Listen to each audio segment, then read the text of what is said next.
8:30 बजने को थे और पिंकी का अब तक पता नहीं था। मेरी चिंताओं का ग्राफ बढ़ने लगा था।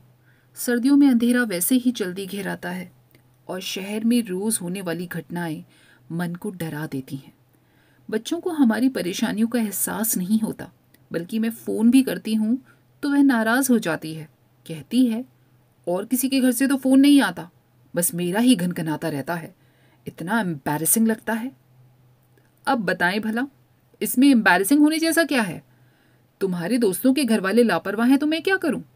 मैं तो उतनी बेफिक्र नहीं हो सकती ना। ये घर में होते हैं तो हर 5 मिनट पर मुझे कूल डाउन की सलाह देते हैं, पर आज ये भी टूर पर हैं। सारा टेंशन मुझे अकेली को ही झेलना है। जब घर में बैठना असंभव हो गया तो मैं शॉल ओढ़कर गेट पर जाकर खड़ी हो गई। बिटिया की राह देखी जा रही है? अंधेरे में एक प्रश्न उछला। मैं बुरी तरह चौंक गई। देखा, बगल वाली अम्मा जी शॉल लपेटे कुर्सी पर विराजमान हैं। मैं मुड़कर उनसे मुखातिब हुई।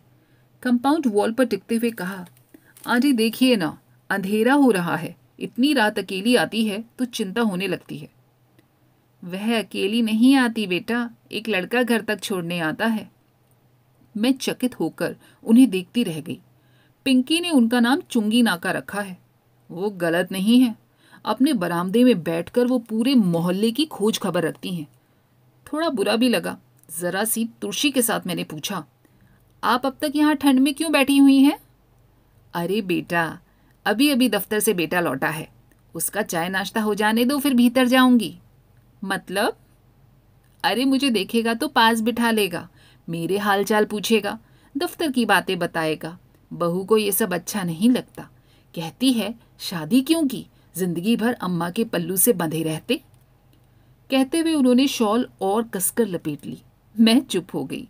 हर घर की अपनी एक समस्या होती है, उससे खुद ही निपटना पड़ता है। बाहर वाला कुछ नहीं कर सकता। इस समय तो मैं अपनी ही चिंता में ग्रस्त थी, दूसरों की मदद क्या करती। मुझे ज्यादा प्रतीक्षा नहीं करनी पड़ी। कुछ ही देर में मेरी समस्या यानी कि पिंकी रानी पधार गई। साथ में वो लड़का भी था।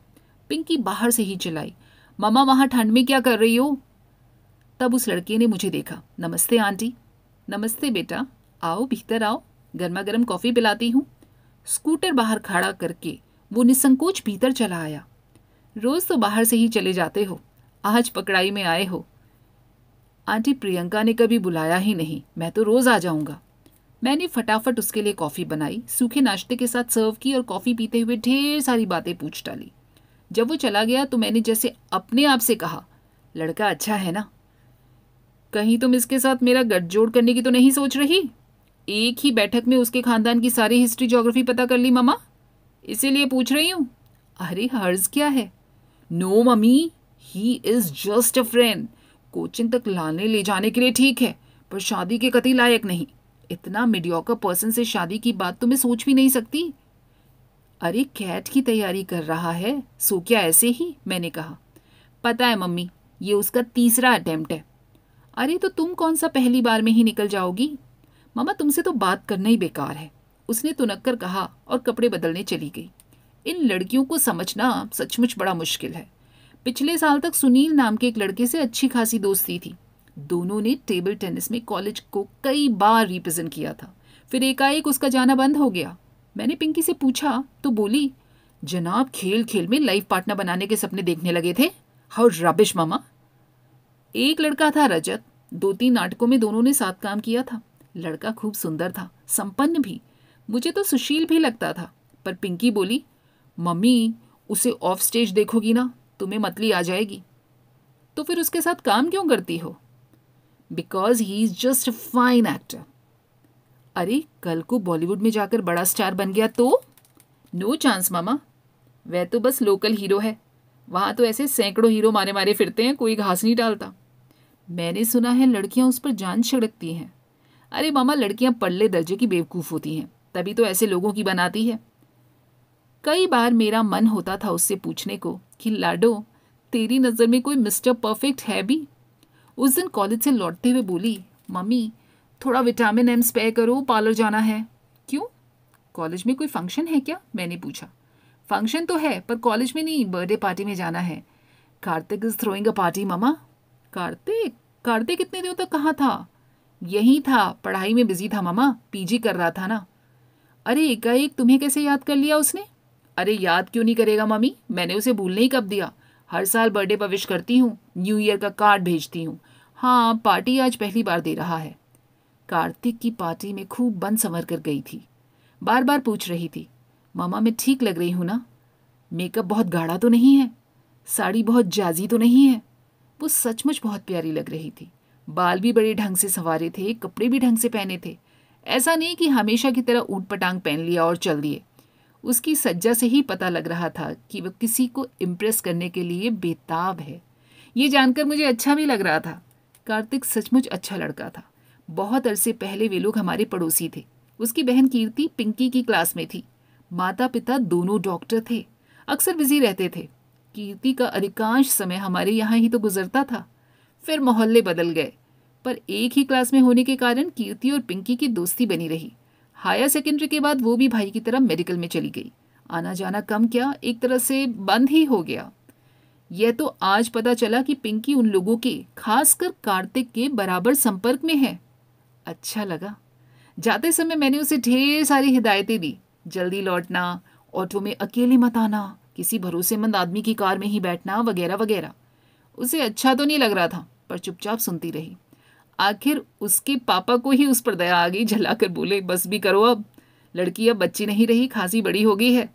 इस बात को तुम कब समझोगी? बच्ची नहीं रही, बड़ी हो गई है? क्या मतलब? इसीलिए तो इतनी फिक्र हो रही है। पर यह बात तुम पुरुषों के दिमाग में कभी नहीं आती। फिक्र करने का जिम्मा तो जैसे माँ ने ही उठाया है। रात को वो लौटी थी तो काफ़ी थकी थकी लग रही थी। मुझे आश्चर्य नहीं हुआ। जानती हूँ, आजकल की पार्टियों में सिर्फ खाना पीना थोड़ी ही होता है। डांस के नाम पर अच्छी खासी हुड़दंग लीला होती है। शोर इतना कि कानों के पर्दे फट जाएं। कैसी रही पार्टी बेटा? मैंने पूछा। ठीक ही थी, उसने बड़ी बेरुखी से कहा और सोने चली गई। मुझे बड़ा ताज्जुब हुआ। और कोई दिन होता तो मैं जो पूछने की जरूरत ही नहीं पड़ती, वो आते ही शुरू हो जाती। ये भी भूल जाती कि आधी रात हो रही है और मम्मी को, जो अब तक जाग रही थी, सोना चाहेंगी। पर आज तो उसे बात करना भी मुहाल लग रहा था। जाते समय जो उत्साह फूट पड़ रहा था, उसका लेश मात्र भी अब बाकी नहीं था। सुबह चाय के समय उसके पापा ने पार्टी के बारे में पूछा तो बोली, पापा पार्टी तो शानदार ही होनी थी, उसने अपनी एंगेजमेंट अनाउंस करनी थी। अरे वाह, किससे शादी कर रहा है? अपनी बैचमेट से, दोनों ने साथ ही पीजी किया है पापा। तो इसका मतलब है घर पे डॉक्टरों की एक पूरी फौज तैनात है। तब तो उनके नर्सिंग होम का भी एक्सटेंशन होगा। बिल्कुल होगा पापा। अब वो केवल मैटरनिटी होम नहीं रहेगा, वहाँ बड़ी से बड़ी सर्जरी होगी। इसीलिए तो उस बोर्डम से शादी कर रहा है। अगर उसे पीजी में एडमिशन नहीं मिलता तो उसे लिफ्ट थोड़े ही देता, किसी और को पटा लेता। उसका स्वर अत्यंत कसैला हो गया था। अंकल आंटी भी तो उसकी डिग्री पर ही रीझे हैं पापा, नहीं तो कार्तिक के सामने तो वो कुछ भी नहीं है। It's a business deal all and all. और फिर उसका स्वर एकदम तरल हो आया। पापा, आजकल लोग नाप तोल कर ही प्यार करने लगे हैं ना? उसके स्वर का गीलापन मुझे भीतर तक भिगो गया। मन हुआ उसे गले लगाकर सांत्वना दूं, कहूं कि लाडो, इसमें कार्तिक का क्या दोष? अपना नफा नुकसान देखना तो जमाने का चलन है। तुम भी तो इस इल्जाम से बरी नहीं हो। वैसे भी टूट कर प्रेम करने वाली पीढ़ी अब रही ही कहाँ है। वे लोग तो कब के इतिहास बन गए हैं। दोस्तों, ये थी मालती जोशी जी की कहानी कैलकुलेशन। उम्मीद है पसंद आई होगी। नीचे कमेंट करके ज़रूर बताइएगा, क्या आपको भी लगता है कि आजकल की पीढ़ी बहुत कैलकुलेटिव हो गई है? फिर मिलेंगे अगली बार ऐसी ही कहानियों के साथ। तब तक अपना और अपनों का खूब सारा ख्याल रखिएगा। और अगर मेरा चैनल सब्सक्राइब नहीं किया है तो प्लीज़ लाइक शेयर और सब्सक्राइब ज़रूर कर दीजिएगा। नमस्कार और धन्यवाद।